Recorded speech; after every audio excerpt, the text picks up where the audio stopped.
What's up everyone, it's Matthew at Midland Pictures. Just wanted to pop in today and give you guys a little update on sort of the end of phase one of our production studio upgrade. Check it out.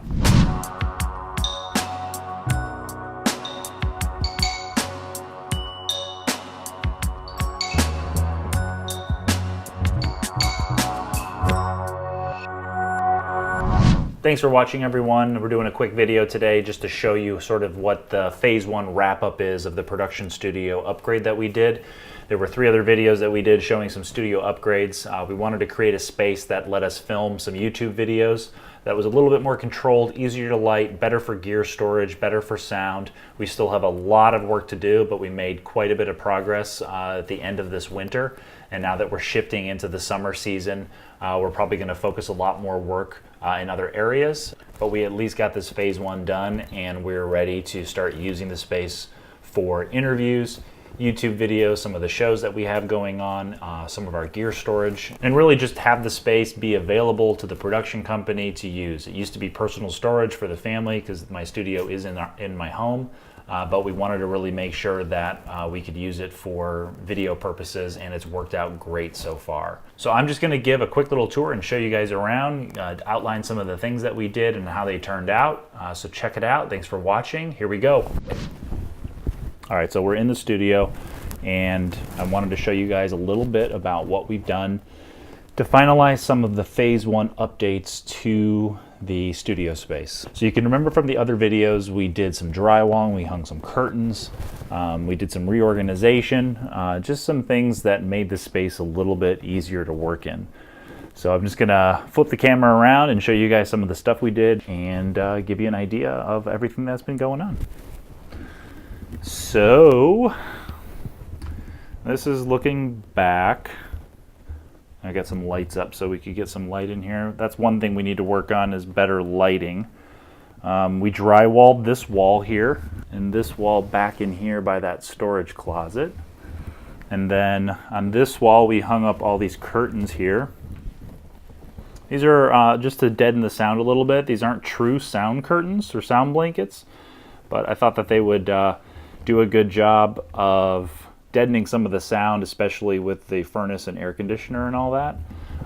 We put them on these rails and put in grommets and all that so that they were easy to open and close. So you can do this and then have the wall exposed, which, you know, works out pretty cool. We also put in an outlet where there wasn't one, so we have some easy access to power, which is nice. We also put in some storage, pardon my shadow. So we've got 2 of these storage shelves for our gear.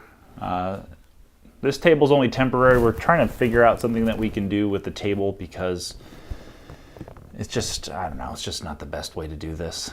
And then I put this curtain up that separates this main part of the room from where all of our personal storage is. You can see in here, if I turn on the light, that we've got all of our personal storage crammed back here, which is honestly plenty of space for what we have, because we're not really going to store too much, because I don't like having a lot of stuff. And then on this wall we did a curtain as well. This one took 3 curtains to do it, but we have the ability to pull them back, and that exposes the wall. We don't really need the wall exposed. We're probably going to keep the curtain up no matter what, and that just helps kind of deaden the space as far as sound goes. You can hear there's a little bit of echo as is because we don't have anything on the floor yet. But we need to get some big carpet. I just want some black or dark gray carpeting that we can put down to help continue to absorb some of the sound. And then we have some storage back here for some of our gear.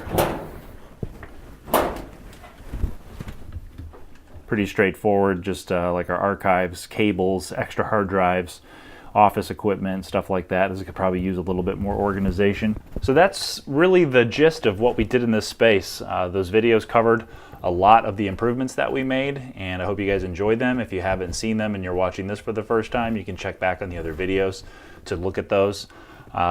Again, we're going to continue to use this space to film interviews, do other things, store our gear, so we're really excited to have it done. You can see with the ceiling above me, one of the big things we still have left to do is insulate, foam, and then acoustic foam the ceiling. And that's sort of the last step in what we need to do to make this space acoustically as good as possible for all the filming that we hope to do. You may have noticed that I'm using a different camera than I normally use. We're on our C100 Mark 1 or Mark 2. We have both of those. But we have a new camera that we're using right now in a more traditional vlogging rig setup. So if you're curious about what it is, then stay tuned for one of our future videos. I'm going to do a video about the new vlogging rig that we have set up. If you want some clues, you can check our Instagram. It's at Midland Pictures. But we'll give some more info on that in a future video. So thanks everyone for watching. Please hit that like button. Subscribe if you haven't already. We're going to have pretty regular content on a daily, weekly basis. So there's lots of good stuff to coming in the future. Please leave a comment if there's anything that you're curious about with this studio renovation, what we plan to do, what you think we should do. We'd love to hear from you. Other than that, I think that's going to do it for this video. Thanks again everyone for watching. Until the next time, I'll see you later.